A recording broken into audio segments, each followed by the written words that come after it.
Disgrafía, trastorno de aprendizaje, deficiencias en las habilidades de lectura. Vamos a hablar sobre lo que es el concepto de la disgrafía. Parafraseando por Tiana en 1995, la podemos definir como un trastorno que afecta la escritura de palabras, el grafismo de las letras y de escribir de forma legible y bien ubicada en el espacio gráfico, lo que trae como consecuencia textos incomprensibles que impiden que el niño progrese en su aprendizaje. Es una condición por la que una persona, normalmente un niño o una niña, presenta serias dificultades para escribir bien. Puede ser debido a cuestiones de ortografía, caligrafía o incluso ambos problemas a la vez, lo cual genera un grupo de trastornos que afectan a la expresión escrita, lo que a su vez se engloba en la categoría de trastornos específicos del aprendizaje, ya que afecta la habilidad para escribir a mano debido a que presentan dificultades para formar las letras correctamente, mantener una escritura legible, espaciar las palabras y organizar el contenido en el papel, así como afecta directa y negativamente a la ortografía. Es un trastorno del aprendizaje poco común que se relaciona con la escritura, que trae dificultades al niño, sobre todo a la hora de escribir y expresarse por escrito, el cual involucra deficiencias en las habilidades de escritura, por lo que también se le conoce como el trastorno de la expresión escrita, que implica dificultad o incapacidad para componer textos escritos, trayendo consigo desde problemas para coger el lápiz hasta lo que es el dolor de brazo.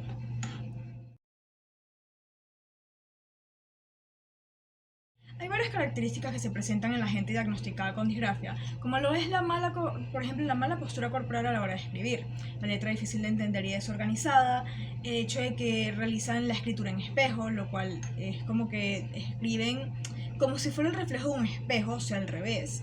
Tienen mala presentación, hojas sucias, marcas de haber borrado palabras para escribirlas de nuevo, obtienen o presentan letra irregular, ya sea en tamaño o usando de manera incorrecta las letras mayúsculas, minúsculas, la cursiva, la imprenta, escriben de manera lenta y torpe, suelen llegar a eliminar o emitir letras al azar, tienen una letra, un texto torcido o inclinado hacia un lado, se les presenta dificultad para escribir en una línea sin torcerse o salirse de los márgenes, tienen una muy mala ortografía, no respetan las reglas de acentuación, tienen un mal uso de los signos de puntuación, suelen alternar entre lo que es un trazo suave y un trazo fuerte, o sea, hay letras que son muy marcadas en la hoja, muy oscuras y otras que no se notan casi, son imperceptibles. También suelen cambiar palabras en medio de oraciones. Hay poca fluidez, lentitud y torpeza al momento de copiar. No llegan a copiar todo el texto o tardan mucho, lo cual genera como una falta de automatismo en el proceso y muchas veces se llega a dar que la persona no entiende lo mismo que escribe, no es legible ni se sabe qué es lo que está ahí escrito. Hola, soy Sherlis Martins y hoy les vengo a hablar sobre los signos y síntomas. Errores en gramática y puntuación. Aquí podemos notar, por ejemplo, que usa demasiadas comas, mezcla tiempos verbales, no escribe oraciones completas y normalmente tiende a utilizar listas puntuales. Dificultad visual espacial. Aquí notamos que tiene problemas entre la forma y el espacio entre las letras.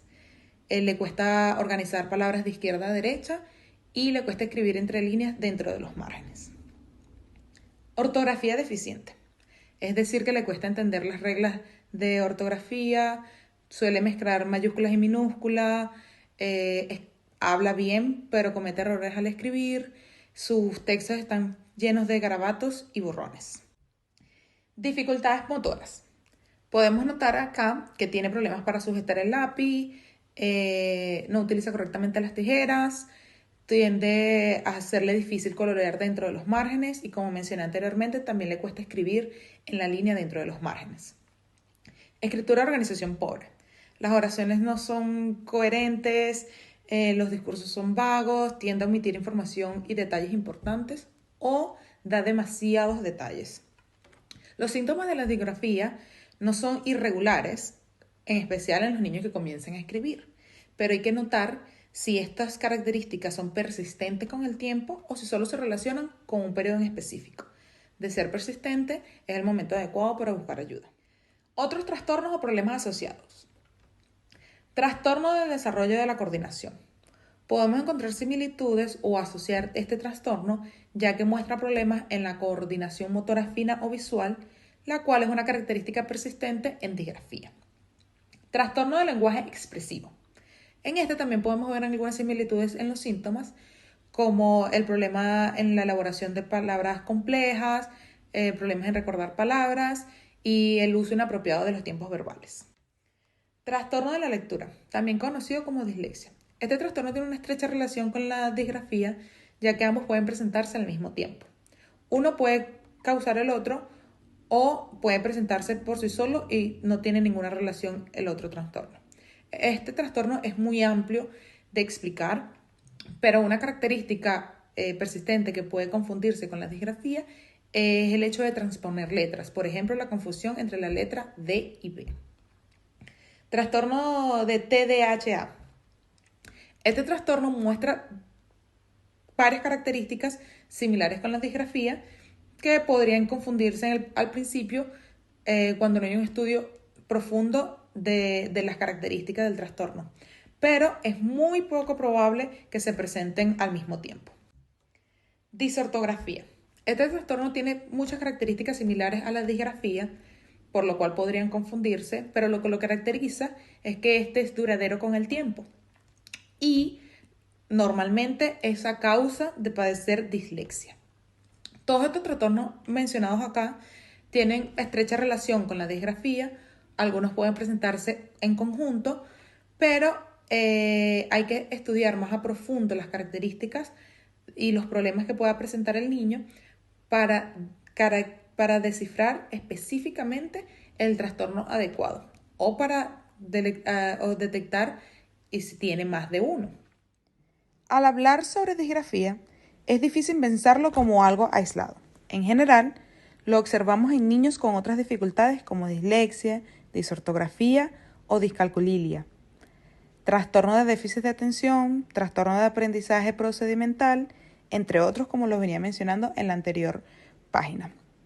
Pero también aparece como una dificultad específica de aprendizaje, por lo cual es bueno tenerlo en claro qué es, cómo tratarla, cuándo derivar y cómo acompañar a estos niños en el día a día en la ardua tarea de describir. Buen día, mi nombre es Felipe González y voy a hablar un poco acerca de la etiología de la disgrafía y su abordaje. La etiología primero que todo, la etiología básicamente se refiere a las causas médicas de algo. La etiología de la disgrafía, como suele ocurrir con muchas enfermedades mentales, es multifactorial. No puede ser normalmente atribuida a una única causa y cada persona que tiene disgrafía suele ser distinta y muchas veces suele ser una combinación de distintas causas o comorbilidades, mejor dicho, existiendo dentro de la misma persona. Actualmente no existe un consenso universal con respecto a qué causa realmente la disgrafía, precisamente por lo que acabo de comentar. Pero vamos a mencionar algunas de las posibles causas. Primero que todo están los factores genéticos. Como ya lo sabemos, el ADN, en particular los genes, contiene las instrucciones con respecto a todo lo que va a ocurrir no nada más en el fenotipo de la persona, sino en el funcionamiento interno del cuerpo y de la mente. De manera que si los padres del individuo en cuestión que tiene disgrafía sufrían o sufren de algún impedimento o disminución en las capacidades de aprendizaje, por lo general esto implica que hay mayores probabilidades de que la persona tenga disgrafía. Luego están los problemas neurológicos. Las diferencias en el desarrollo neurológico o también en las anomalías propias del sistema neurológico pueden causar que una persona tenga disgrafía. Por ejemplo, hay un desorden neurológico que es la dispraxia, que es la dificultad en planificar y coordinar movimientos motrices finos, destrezas motoras finas. Con finas se refiere a sutiles, de forma que una persona con dispraxia puede tener dificultad para sostener el lápiz, para sentir la presión correcta que hay que poner en el lápiz y para trazar las líneas. Esto estaría dentro de los problemas neurológicos, dentro de las posibles causas neurológicas. Luego están los factores ambientales. Um, si cuando la persona es joven no tiene acceso a una educación medianamente decente, es posible que tenga dispraxia, perdón, que tenga disgrafía. Pero también es importante recalcar que una falta de apoyo de parte de los padres en el proceso de aprendizaje de la escritura puede de igual forma menoscabar las capacidades de la persona para poder escribir apropiadamente. Luego está problemas en el procesamiento sensorial. Si la persona presenta problemas en el procesamiento sensorial, como por ejemplo hipersensibilidad o hiposensibilidad a los estímulos, esto puede causar también dispraxia. Por ejemplo, si la persona tuviera un problema con la percepción táctil, pudiera serle difícil sostener el lápiz. Pero de igual forma, si tiene hipersensibilidad a los estímulos, la mera tensión o el mero tacto con el papel, con la textura del papel, puede ser un estímulo muy sobrecogedor para la persona y dificultarle escribir. La simple fricción de la mano y el papel. Y luego está lesiones cerebrales. Por supuesto que las lesiones cerebrales son una causa un poco más obvia debido a que cualquier problema en el cerebro, sea en la corteza visual o en la neocorteza, puede causar problemas motrices. Es importante recalcar que estas lesiones pueden ser causadas no solamente durante la vida adulta, sino también en el proceso de parto. Es posible que el estrés causado, el estrés físico causado por las contracciones y el proceso de básicamente nacer, puede causar lesiones en el cráneo del bebé y al final terminar causando disgrafía. Y luego está la comorbilidad con otros trastornos, que es lo que habíamos mencionado anteriormente, que es que la disgrafía suele ir de la mano con cosas como la dislexia, el trastorno de déficit de atención hiperactivo y distintas otras causas que están dentro del espectro autista. Todo esto al final termina dificultando su diagnóstico, pero al final es necesario que todas estas cosas sean abordadas apropiadamente, lo cual nos lleva a la parte del abordaje. Ahora vamos a hablar del abordaje. El abordaje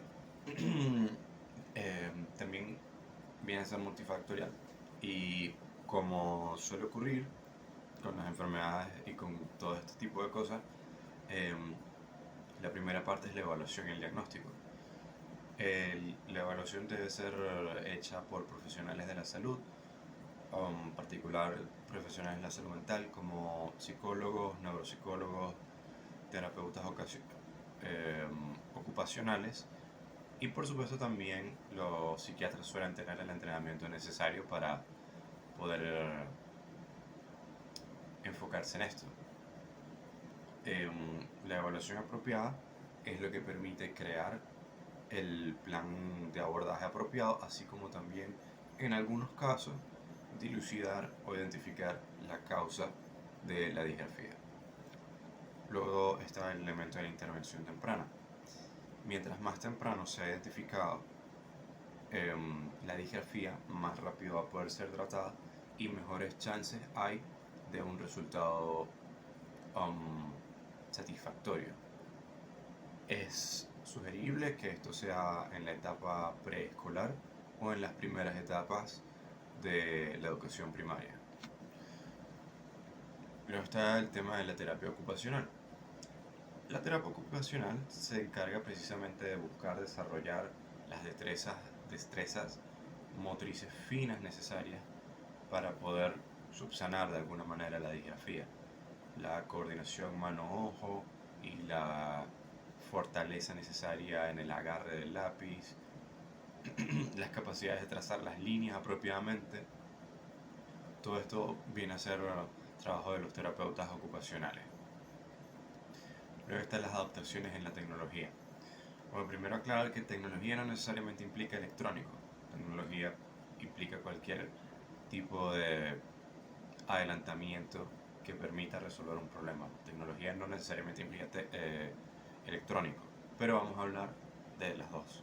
Entonces, una persona que tenga disgrafía puede verse beneficiada con papel cuadriculado que le permita trazar las líneas de manera más organizada, pero también puede verse beneficiada de tecnologías que puedan ayudar a circunnavegar el problema directamente.